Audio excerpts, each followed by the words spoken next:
예, 안녕하십니까. 사도신경 5번째 같이 한번 해볼까요? 나는 믿는데요. 무엇을 믿냐 하면 예수님께서 빌라도에게 고난을 받으셨고 십자가에서 죽으셨음을 믿습니다. 라는 것을 우리 같이 한번 좀 살펴보려고 합니다.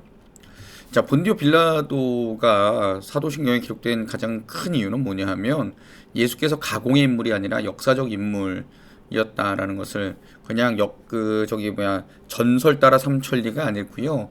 분명히 예수님께서는 본디오 빌라도라는 그 총독이 살던 시대에 예수님이 사셨고 그때 십자가형을 받아 죽었다라는 역사적 사실을 기록하기 위해서 본디오 빌라도라는 그 이름을 사도신경에다가 집어 넣은 것입니다. 로마의 총독이었고요. AD 26년에서 36년 사이에 유대를 다스린 총독이었고요. 역사상의 기록이 이렇게 분명히 나와 있고요.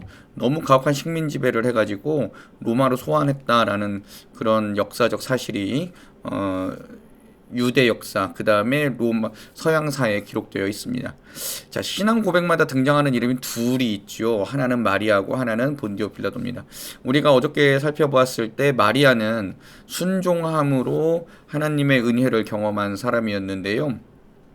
빌라도는 어떻게 보면은 순종하지 않았다 이렇게 표현할 수도 있죠. 왜냐하면 빌라도는 그 요한복음에 보면은 예수를 죽일 그 거리를 못 찾았다라고 그렇게 이야기를 합니다. 그리고 마태복음의 그 사복음서에 보면은 그 빌라도의 부인이 나타나서 이 사람 죄 없는 것 같은데 괜히 하지 마세요라고까지 하는데 빌라도는 왜 예수를 죽였냐면 밀란이 날까 두려워서. 밀란이 난다라는 건 총독으로서의 자기의 경력에 흠집이 날까봐, 즉 자기의 그런 위신 경력 출세 가도 그런 것 때문에 흠집이 날까봐 예수에게 십자가 언도형 밀란이 날까 두려워서 내렸다라고 이렇게 표현을 하거든요. 자, 그러면은요 여러분, 빌라도의 이름을 나의 이름으로 한번 바꿔본다면, 예, 하나님의 뜻을 알고는 있으나 하나님의 뜻을 알고는 있으나 하나님께서 내게 맡겨주신 책임들을 나의 유익과 만족과 그런 것들을 위해서 혹시 넘어가고 있진 않은지 혹은 외면하고 있진 않은지, 빌라도의 이름이 나의 이름은 아닌지 한번 우리가 잘 이 신앙 고백 사도신경을 할 때마다 잘 살펴보아야 한다는 거지요.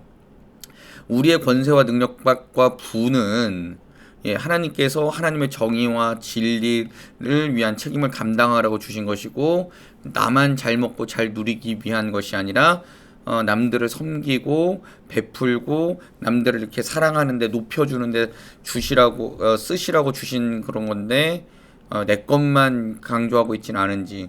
그래서 예전에, 지금은 이제 은퇴하셨는데요, 높은 뜻 연합교회를 섬기셨던 김동호 목사님, 예전에 동안교회도 섬기셨었죠. 그 책에 보면은 5천 명분의 떡을 깔고 앉아서 혼자 먹을 것인가, 예수님의 오병이어 사건을 설교하면서, 혹은 이 5천 명분의 빵을 나누어 줄 수 있는 사람이 될 것인가, 우리 자녀들을 어떻게 키울 것인가, 이렇게 말씀하셨던 제가 그 책을 읽으면서 굉장히 큰 쇼크를 받았었는데요. 아, 그래. 하나님이 주신 수많은 그 다음에 능력, 권세, 달란트 이런 것들은 나 자신을 위한 것이 아니라 다른 이들을 섬기라고 주신 거구나 라는 것을 그때 많이 생각했고요. 그렇게 아이들을 키워놔야겠구나 라는 마음으로 교육 목사를 감당을 했었는데요. 우리 성도님께도 부탁드리는 것은, 혹시 경제적인 부가 있으십니까? 혹은 재능이 있으십니까? 혹은 권력이 있으시고 학벌이 있으시고 지식이 있으십니까? 아니면 예수님을 섬기는 믿음이 있으십니까? 남들을 위해서 기도할 수 있는 마음이 있으십니까? 그렇다면 그걸 가지고 혼자만 사용하시는 게 아니라 다른 이들을, 조금 더 나보다 약한 이들을 섬기시는데 그 재능들을, 부를, 권력을, 지식을, 기도를 나누실 수 있는 여러분들 되셨으면 좋겠습니다. 자, 십자가에 못 박혀 죽으셨다라는 것은요, 그 신명기에 보면은 나무에 달린 자는 하나님께 저주받은 자다라고 이렇게 신명기 21장 되어 있어요. 근데 예수님은 그 십자가에 달려 돌아가셨잖아요. 그 가장 큰 이유가 뭐냐 하면, 우리가 죄를 지었기 때문에 나무에 달려서 하나님께 저주받아 죽어야 된다라는 그런 하나님께 대한 대속에, 우리가 심판을 그렇게 받아야 되는데, 예수께서 우리를 대신해서 그 십자가에 달려 돌아가심으로 인해서 나는 하나님의 그 저주에서 풀려나게 되었다라는 것을 나타내기 위해서 십자가 나무에 달려 돌아가셨다라고 우리는 이야기할 수 있습니다. 자, 예수님 당시 십자가는요, 정치범을 사용할 때 사용하는 도구였습니다. 자, 그래서는 예수님 어떻게 보면 로마에 대해서 로마의 황제를 참칭했기 때문에, 로마의 황제라고 자기가 자칭했기 때문에 죽었다라고, 자기가 왕이라고 했기 때문에 죽었다라고 그렇게 이야기를 하지요. 자, 인간이 사용할 수 있는 최악의 사용 방식으로 하나님의 아들을 죽였습니다. 이 십자가형의 절차를 보면요, 법률상 유죄를 선고받아서 십자가형을 받잖아요. 그러면 십자가에 달린 사람은 자기 십자가 중에 이 가로 십자가 있잖아요. 이거를 지고 처형장으로 이동을 하게 됩니다. 팔을 이렇게 묶어가지고 그걸 들고 이렇게 가게 돼요. 예, 그리고 나서 이제 십자가를 가게 되면 이제 저기 어디야, 이 가로 십자가 증거에다가 이제 서로 십자가를 붙여가지고 손 바닥에다 한다 그러는데, 손 바닥에다 하면 이게 찢어진대, 약해서. 그래서 손목을 뚫어서, 그 다음에 발목을 뚫어서, 혹은 발 받침대를 놓고 그렇게 매단다 그러더라고요. 예전에 역사적인 그 문헌들을 보면은. 근데 이게 너무 지치면 계속 처지고 막 이렇게 숨이 잘 안 쉬어지고 막 그런 것들이 있잖아요. 그러니까 이 십자가형이 얼마나 고통스러운 거냐면, 숨이 막히기도 하고 갈증도 나고 지치기도 하고, 그래서 죽는데요. 그다음에 중동의 그 뙤약볕에 말려 죽인다고. 아우, 생각만 해도 너무 잔인한데, 그렇게 죽이는 인간이 고안해낸 최악의 사형 방법이라 그러더라고요. 근데 또 중요한 거는요, 처형자는요, 벌거벗겨져서 채찍질을 당한다라고 하거든요. 근데 예수님도 벌거벗겨져서 거기에 달렸을 거예요. 십자가에 달렸을 거예요. 근데 이 벌거벗겨진다라는 의미가 무엇일까요? 우리는 하나님 앞에서 우리의 죄악은 낱낱이 다 드러나게 된다는 거죠. 하나도 숨길 것이 없다. 근데 예수께서 그 수치를 다 당하심으로, 예수의 그 흘리신 보혈로 우리의 그 벌거벗은 죄악, 낱낱이 드러나는 죄악을 머리끝부터 발끝까지 쌓아 메어 주셨죠. 십자가에서 죽으실 때. 그래서 우리는 예수님을 믿는다라고 할 때 내 죄가 드러나는 게 아니라 무엇이 드러날까요? 하나님 앞에서는 우리를 둘러싸고 있는 이 예수의 피가, 예수의 보혈이 우리를 덮고 있는 것이 하나님 앞에 하나님께서 그것을 보시고 우리를 죄 없다 인정해 주시죠. 그것을 이신칭의라고 합니다. 저는 제가 몇 번이나 설명을 해드렸던 것 같은데요.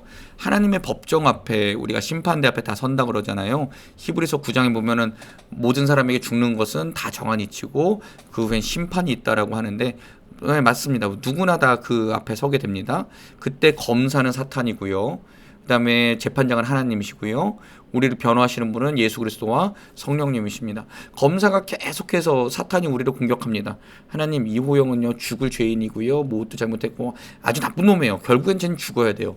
이렇게 했을 때 예수님께서 뭐라고 우리를 변호하시냐면, 성령님과 함께 우리를 어떻게 증언하시냐면, 재판장님, 의로우신 하나님, 이호영은 죽을 죄인이긴 하지만 제가 대신 죽으면서 흘린 제 피를 이호영이 뒤집어 쓰고 있기 때문에 그의 죄를 보지 마시고 저의 피를 봐주십시오. 성령이 증언합니다. 라고 이야기했을 때, 하나님은 우리의 죄를 보시는 게 아니라 우리를 덮고 있는 예수의 피를 보시고 우리를 의롭다, 심판의 자리에서 영생의 자리로 옮겨주시죠. 이게 구원, 이신칭의, 믿음으로써 의롭다 칭함을 받는 그런 자리까지 가게 되는 것입니다.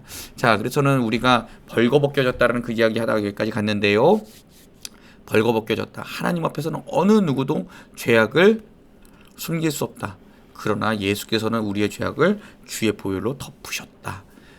십자가에 못 박혀 죽으시고 라는 고백을 할 때마다, 예수님이 나를 위해, 내가 내 죄악으로 인해서 죽을 수밖에 없는 나를 위해 피 흘려주셨구나 라는 것을 생각하시면 되겠습니다. 그래서는 예수님은 왜 십자가에 달려 죽으셨을까요? 우리가 당해야 되는 심판을 대신 당했고 하나님 앞에서 수치스러움을 대신 겪으셨다.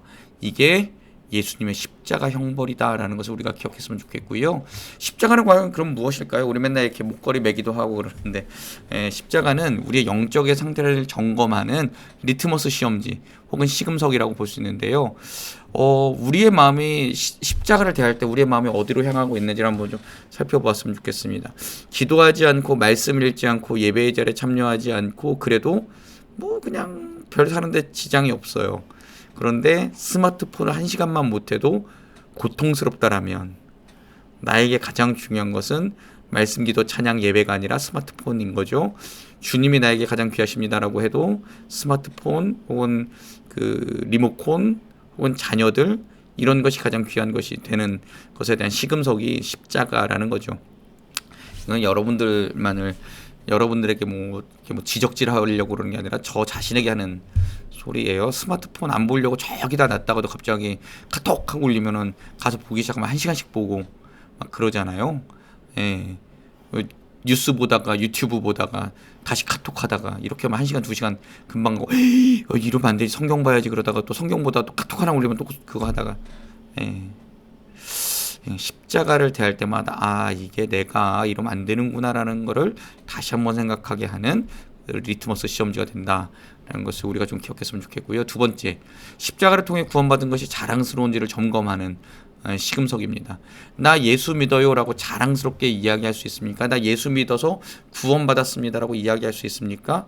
혹은 반대로요, 자녀들이 잘 되면은 교회 내에서도 뭐 자녀들이 잘 되거나 혹은 막 그렇게 되면 되게 자랑하잖아요. 그런데 교회 다닌다고 구원받았다고 자랑하는 모습들은 거의 없지요. 우리 삶이 그런 것 같아요. 나 되게 뭐 잘해요, 나 이런 것 때문에 되게 기뻐요, 그렇게 하지만 하나님의 은혜요라고 말은 하지만 결국엔 뭐 내 자랑하는 것일 수도 있잖아요. 그런데 정말 나는 구원받았어요, 나는 하나님과 늘 동행하고 있어요, 나는 하나님 말씀 읽으면서 즐거워요, 이런 자랑을 할 수 있는가? 그것에 대한 시금석이 십자가가 된다라는 것이죠. 자, 성경에 기록된 대로 마태복음 18장에 보면요, 나는 100만 달란트를 탕감받은 죄인인데 100데나리온 혹은 1데나리온 빚진 자에게 대해서 손가락질하면서 너희 나쁜 놈아 막 이렇게 욕하고 있지는 않은가? 난 은혜 받은 사람인데 그 은혜를 나 자신에게만 적용하고 다른 이들에게는 적용을 못하고 있지는 않은가?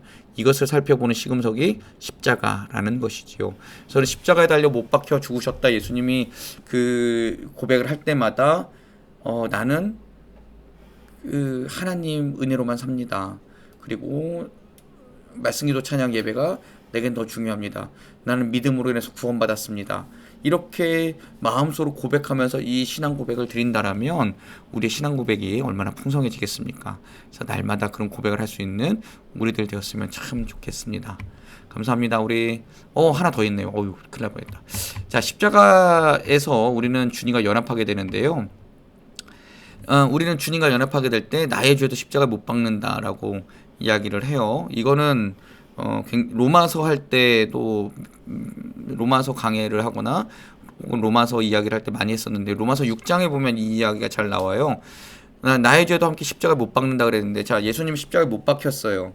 그리고 거기에 나도 같이 못 박혔다 그럴 때 나와 예수님 그 십자가에 같이 못 박힌 존재예요. 자, 그럼 예수님이 부활하실 때 나도 같이 부활해요. 근데 나를 부활하는 존재는 어떤 존재냐면 예수님과 함께 그 죄를 십자가에 못 박아 놓고 그 다음에 죄는 없는 새로운 존재가 예수님과 함께 부활하는 거예요. 그래서 십자가에서 나의 모든 죄를 못 박았다라고 하는 것은 나는 죽고 내 자신은 죽고 예수와 함께 새롭게 태어난 내가 십자가에서 예수님과 함께 부활하는 거예요. 그래서 예수님이 부활하실 때 죄는 십자가에 못 박고 죄 없나는 예수님과 함께인데요. 이게 바로 세례라는 거죠. 요새는 세례를 머리에다가 이렇게 주면서 성부와 성자 성령의 이름으로 세례를 주노라 아멘 하지만 예전에 세례, 지금도 침례교회단에서는 침례를 그렇게 하잖아요. 그 코 잡고 머리 잡고 물속에다 푹 집어넣고 꺼내는 거 혹시 생각나십니까? 보셨습니까? 머리에서 푹 집어넣고 성부와 성자 성령의 이름으로 세례를 주노라 하고 이렇게 탁 건져 올리잖아요. 그때 어떤 일이 일어나냐 하면요, 예수님을 모르던 하나님과 관계가 끊어졌던 나는 물속에 들어갈 때 그리고 물속에서 나올 때 그 하나님과 관계가 끊어졌던 나는 물속에 있고 그냥 흘러가는 것이고 새로운 존재가 돼서 나타나는 거예요. 그러면서 나는 이제부터 하나님과 연합하는 사람, 하나님을 만난 사람, 하나님을 경험한 사람, 하나님의 은혜를 받은 사람으로서 구원받은 사람으로서 살아가게 됩니다라는 것이 세례의 본질적인 의미잖아요. 십자가가 그렇다라는 거예요. 그래서 예수님과 함께 내 죄는 십자가에서 그 못 박혔고 예수님이 무덤에 내려가실 때 거기서 장사됐고요. 예수님이 부활하실 때 나는 새로운 존재로 예수님을 알고 예수님을 믿었고 아버지 하나님을 볼 수 있고 하나님을 아버지라 부를 수 있고 그다음에 하나님과 동행하는 그런 존재로 나는 부활하게 된다라는 것이 십자가에 못 박혀 죽으셨다라는 의미. 신앙 고백인 거죠. 그래서 갈라디아서 2장 20절 거기에 보이는 대로 같이 한번 읽어보실까요? 내가 그리스도와 함께 십자가에 못 박혔나니 그런즉 이제는 내가 사는 것이 아니요 오직 내 안에 그리스도께서 사시는 것이라. 이제 내가 육체 가운데 사는 것은 나를 사랑하사 자기 자신을 버리신 하나님의 아들을 믿는 믿음 안에서 사는 것이라. 아멘. 내가 사는 것이 아니라고 어떻게 됐다고요? 십자가에서 못 박힌 나는 어떤 존재라고요? 죄 있는 나.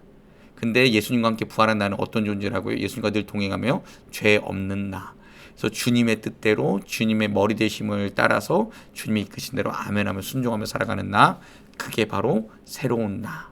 갈라디아 2장 20절에서 말하는 나지요. 그래서 주님께서 십자가에 못 박혀 죽으실 때 나는 그곳 내 죄가 죽었습니다. 그리고 나는 주님과 함께 부활할 것입니다. 이렇게 고백하는 것이 사도신경에서 십자가에 못 박혀 죽으심을 나는 믿습니다.